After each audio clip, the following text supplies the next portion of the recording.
Halo teman, semoga kalian tetap sehat ya. Jangan lupa ambil cangkir dan seduh kopimu.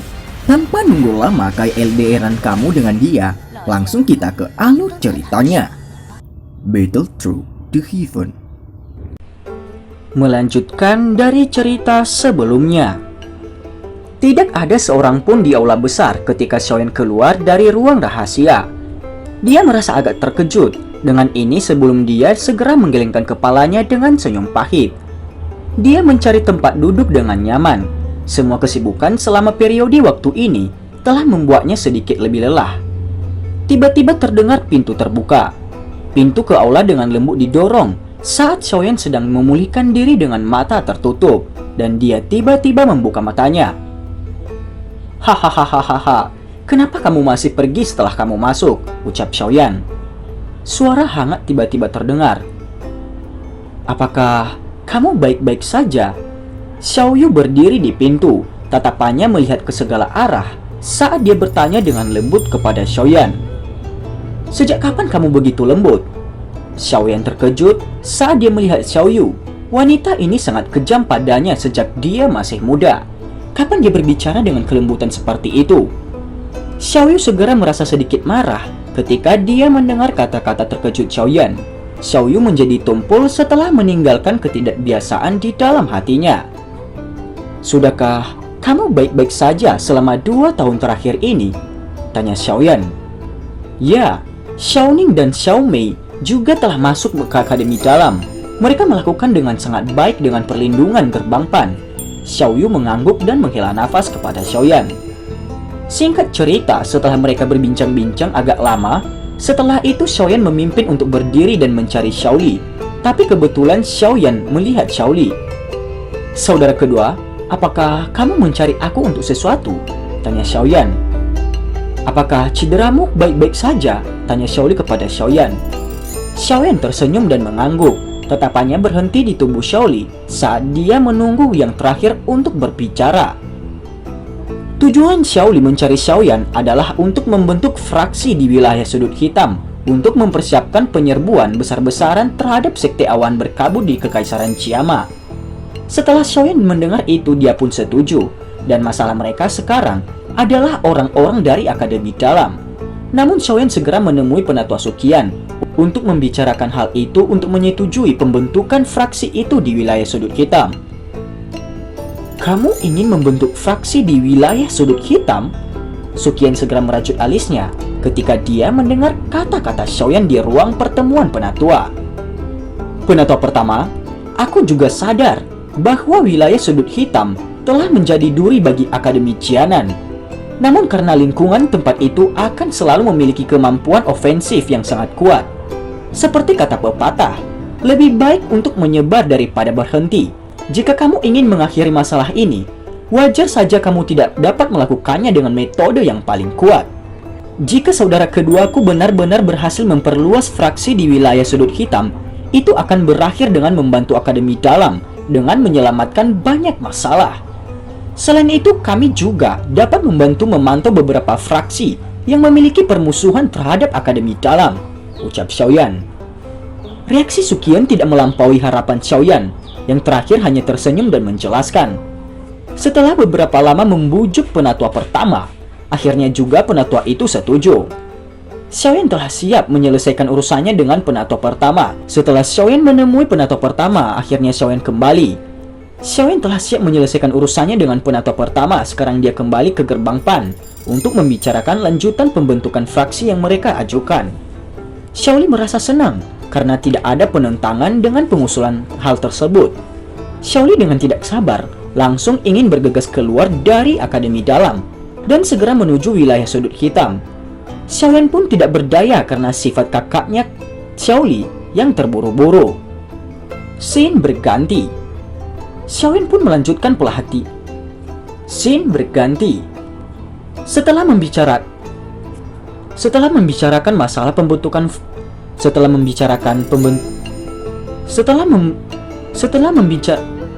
membicarakan masalah pembentukan fraksi, Xiaoyan pun melanjutkan pelatihannya. Gunung-gunung yang dalam itu luas dan tak berujung. Xiaoyan duduk bersila di atas batu besar di puncak gunung yang agak kosong. Namun dia tidak segera mulai berlatih teknik segel dewa. Sebaliknya, dia mengangkat kepalanya dan melihat langit yang kosong. Sesaat kemudian, dia tak berdaya membuka mulutnya dan berkata, "Tunjukkan dirimu, aku tahu kamu telah mengikutiku," ucap Xiaoyan. Suara Xiaoyan baru saja terdengar ketika titik di langit mulai berfluktuasi sedikit. Sosok yang proporsional, anggun dan indah muncul entah dari mana.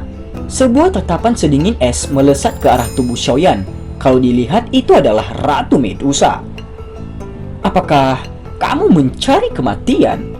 Medusa melangkah dengan lembut di langit kosong seperti peri yang menunggang ombak. "Jangan bilang mati sepanjang hari. Aku juga sadar bahwa kamu tidak dapat membunuhku sekarang." Xiaoyan melambaikan tangannya dan tertawa pahit. "Apa yang kamu katakan?" Alis Ratu Medusa menjadi vertikal ketika dia mendengar kata-kata Xiaoyan. Matanya yang panjang dipenuhi dengan niat membunuh yang dingin dan padat. "Kamu dengan jelas mengetahui apa yang aku katakan. Meskipun kamu telah bergabung dengan roh Heaven Swallowing Python, kamu juga masih dipengaruhi olehnya. Oleh karena itu kamu tidak dapat menyakitiku dan bahkan sering mengikutiku." Xiaoyan menghela nafas saat dia mengamati Ratu Medusa yang wajahnya menjadi jelek setelah kata-katanya. "Jangan berpikir Heaven Swallowing Python dapat mempengaruhi aku selamanya. Aku akan dapat membunuhmu, cepat atau lambat," jawab Ratu Medusa. "Kita dapat melakukan transaksi. Apa yang kamu katakan?" Xiaoyan mengusap kepalanya yang agak sakit dan tanpa daya berbicara. "Aku dapat membantu kamu sepenuhnya menghapus pengaruh Heaven Swallowing Python dan memungkinkan kamu untuk menjadi Ratu Medusa sejati," ucap Xiaoyan. "Mengapa aku harus mempercayaimu?" Mata cantik Ratu Medusa menyipit menjadi busur malas saat dia tersenyum dengan dingin. Xiaoyan melambaikan tangannya dan terlihat sebuah resep obat. Ini adalah pil obat tingkat 6, pil pemulihan jiwa. Bahan obat dan hal lain yang diperlukan untuk memperbaiki pil obat ada pada gulungan ini. Jika kamu menyetujui persyaratan aku akan membantumu menyempurnakannya di masa mendatang. Apa yang kamu katakan?" Xiaoyan berbicara acuh tak acuh. Ekspresi Medusa bergejolak saat dia melihat gulungan itu. Suaranya masih dingin ketika dia bertanya, "Apa permintaanmu?" tanya Ratu Medusa. "Kamu harus mengikutiku selama 1 tahun. Kamu tidak diizinkan untuk memiliki niat membunuh terhadapku. Jika aku memintamu untuk campur tangan jika diperlukan, kamu tidak diizinkan untuk menolaknya." Xiaoyan tersenyum dan melanjutkan, "Setelah 1 tahun berakhir, aku akan membantumu menyempurnakan pil obat. Pada saat itu kamu dapat melakukan apa yang kamu inginkan. Jika kamu masih ingin membunuhku, apa yang kamu katakan?" Mata Ratu Medusa berkedip. Hatinya turun ke perjuangan yang bertentangan. "Hahaha, selama kamu mendapatkan pil pemulihan jiwa, kamu akan menjadi Ratu Medusa murni di masa depan. Kamu tidak akan dipengaruhi lagi oleh apapun. Kebebasan semacam ini memiliki harga yang lumayan." Tawa Xiaoyan bergema di samping telinga Ratu Medusa. Itu diisi dengan daya pikat. Tangan halus Medusa tiba-tiba mengeras. "Baiklah, aku akan melakukan apa yang kamu katakan," jawab Ratu Medusa. Ratu Medusa mendengus dingin ketika dia melihat senyum cerah di wajah Xiaoyan. "Dalam hal ini, kita dapat dianggap sebagai teman mulai sekarang," ucap Xiaoyan. "Kita hanya memiliki hubungan mitra bisnis, bukan teman." Ratu Medusa benar-benar menghancurkan pikiran Xiaoyan untuk membawa hubungan mereka untuk lebih dekat. Baiklah, hubungan bisnis." Xiaoyan dengan acuh tak acuh menjulurkan tangannya dan tersenyum sebelum berkata, "Namun karena kita akan bersama dan 1 tahun begitu lama, aku tidak bisa terus memanggilmu Medusa kan? Mengapa aku tidak membantu kamu memilih sebuah nama? Jika tidak, orang lain akan tahu identitas kamu setelah aku memanggil nama kamu di masa depan. Mengapa aku tidak memanggil kamu Cailin? Aku pikir nama ini sangat cocok untukmu," ucap Xiaoyan.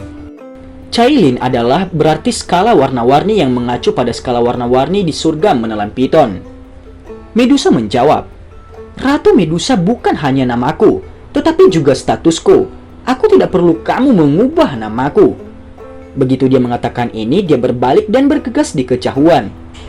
"Kamu telah berubah menjadi manusia, bukan bentuk setengah manusia setengah ular dari masa lalu. Karena itu kamu tentu butuh sebuah nama. Di masa depan, aku akan memanggilmu Cailin. Mengatakan Ratu Medusa terlalu merepotkan, ucap Xiaoyan. Tubuh Ratu Medusa berhenti sedikit, matanya berkedip sejenak, namun dia tidak menangis dengan marah kali ini. Tubuhnya bergerak dan dia berubah menjadi sosok ringan yang bergegas ke kejauhan. Selain itu, dapatkah aku merepotkan kamu untuk membantuku mengawasi lingkungan dan tidak membiarkan siapapun menggangguku? Jika tidak, jika terjadi kecelakaan, transaksi kita akan batal demi hukum, ucap Xiaoyan. Ratu Medusa benar-benar mengabaikan teriakan nyaring Xiaoyan. Tubuhnya melintas dan dia menghilang ke cakrawala. Tidak ada yang tahu jika dia menjawab kata-kata Xiaoyan di dalam hatinya. Xiaoyan pun mulai masuk ke dalam kondisi pelatihannya untuk melatih teknik Do kelas D, segel tangan dewanya. Singkatnya, Xiaoyan mengalami beberapa kesulitan dan untungnya dia akhirnya mendapatkan sebuah pemahaman. Dia akhirnya melatih beberapa teknik Do segel gunung terbuka untuk meningkatkan kekuatannya. Xiaoyan tertawa pelan, tangan kanannya membentuk segel tangan yang sangat aneh di depannya. Seorang pria muda berjubah hitam berdiri di atas batu besar di puncak gunung, di bagian tertentu dari pegunungan yang dalam ini. Ekspresinya serius, karena tangan kanannya membentuk segel aneh dan dia segera berteriak keras. Buka segel gunung. Buka segel gunung sebenarnya sangat sulit untuk dipraktekkan. Apalagi ini hanya segel pertama. Aku benar-benar tidak tahu betapa mengerikannya 4 tersisa. Xiaoyan dengan lemah bersandar pada batu yang dingin dan bergumam pada dirinya sendiri dengan senyum pahit.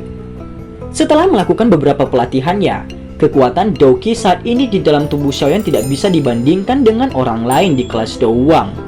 Selain penyerapan energi alam berulang-ulang, nyala api yang mengamuk permanen juga ada di dalam tubuhnya. Ini berulang kali memperhalus Douqi, itu menyebabkannya memiliki kekuatan yang lebih hidup dan meledak. Dari sudut pandang tertentu, Xiaoyan bahkan bisa bersaing dengan beberapa elit Dou Huang dengan hanya mengandalkan mantra api dan hati api. Tentu saja jika dia bertemu Dou Huang yang sedikit lebih kuat, dia harus menggunakan teknik Dou untuk bertarung dengan lawan seperti itu. Jika itu seseorang yang lebih kuat seperti Han Feng yang memiliki setengah kaki di kelas Douzong, dia harus melakukan segala upaya untuk mendapatkan peluang kemenangan yang besar. Namun, Xiaoyan tidak puas dengan hasil pertempuran semacam ini, karena dia tahu bahwa dia harus mengalahkan orang yang benar-benar mengendalikan Mystic Cloud Sect. Ketika dia kembali ke Kekaisaran Jiama kali ini, Yunsan. Oleh karena itu tidak peduli apa yang terjadi, Xiaoyan harus benar-benar menguasai buka segel gunung dari teknik segel dewa sebelum dia kembali ke Kekaisaran Jiama. Kalau tidak, resikonya akan terlalu besar. Saat itu dia dipaksa pergi seperti anjing yang kehilangan rumahnya.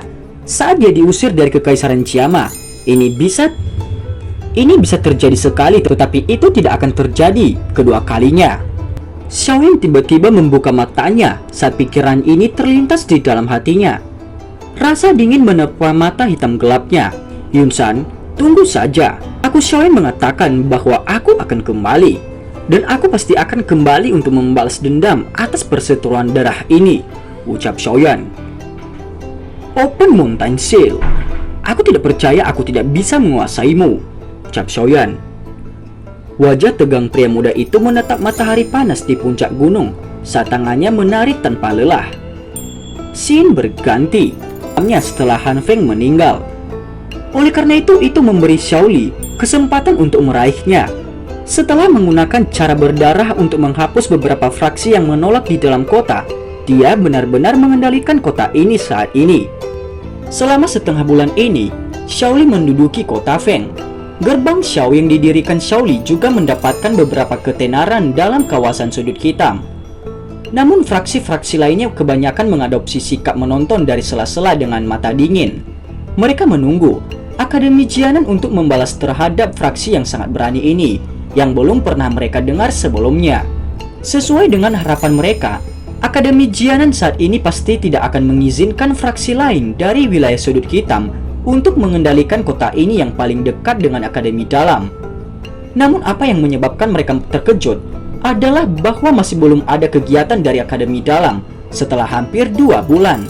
Hal ini menyebabkan beberapa fraksi besar secara signifikan dari daerah sudut hitam yang mendambakan kota Feng untuk memasuki kegemparan. Oleh karena itu, akhirnya ada fraksi menengah yang tidak bisa menahan aksi setelah gerbang Xiao telah menduduki kota Feng selama sekitar 20 hari.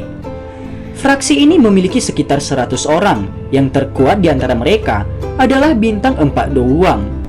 Namun tidak ada berita tentang fraksi ini setelah membawa sejumlah besar orang dan menyombongkan diri di kota Feng.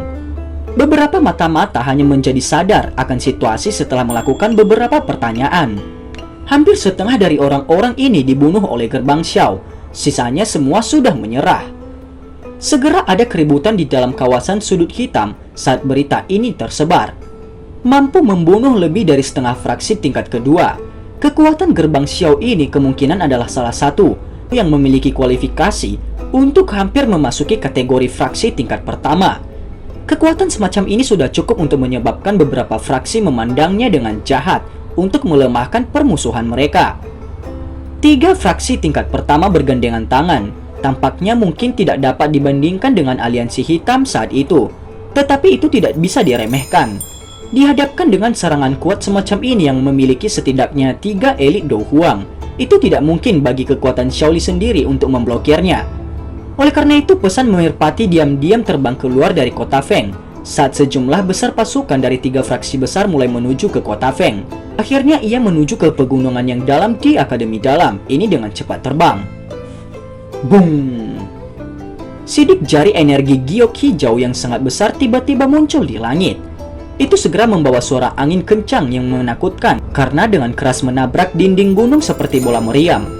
Segera seluruh puncak gunung dengan paksa meledak dan dengan keras mengguncang seluruh gunung. Sebuah garis retak tebal menyebar seperti jaring laba-laba dari puncak gunung dan menutupi seluruh dinding dalam waktu singkat. Ekspresi Xiaoyan membawa jejak putih saat dia menyaksikan puncak gunung yang berada di ambang kehancuran. Sukacita yang tidak bisa disembunyikan menutupi mata hitam gelapnya. Setelah berlatih selama beberapa hari, dia akhirnya belajar mengendalikan ritme. Oleh karena itu, dia benar-benar dapat menggunakan Open Mountain Seal. Meskipun Open Mountain Seal kali ini sedikit kasar, Xiaoyan percaya diri pasti akan mampu mencapai penguasaan penuh setelah melalui pelatihan jika diberi waktu yang cukup. Xiaoyan terengah-engah. Dia mengepakkan sayap gelap hijau di punggungnya dan perlahan mendarat di puncak gunung yang berantakan itu. Seruan burung tiba-tiba terdengar di langit saat Xiaoyan berencana memulihkan Douqi yang kelelahan di dalam tubuhnya. Xiaoyan mengangkat kepalanya dengan sedikit keraguan sebelum ekspresinya sedikit berubah. Dia mengulurkan tangannya dan kekuatan hisap meletus. Xiaoyan menerima tabung bambu kecil dari kaki burung itu, dan tabung itu menjadi bubuk hitam di tangan Xiaoyan setelah dia membacanya. Cailin. Xiaoyan berbalik dan tiba-tiba berteriak keras ke hutan luas di sekelilingnya. Medusa, ada masalah datang. Kali ini cahaya 7 warna akhirnya keluar dari bagian tertentu dari hutan sesaat setelah teriakan itu terdengar.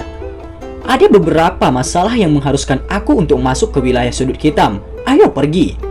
Xiaoyan secara otomatis mengabaikan wajah dingin Ratu Medusa ketika dia berbicara. Kamu bisa lupa tentang menjadikan aku sebagai pejuang bebas kamu.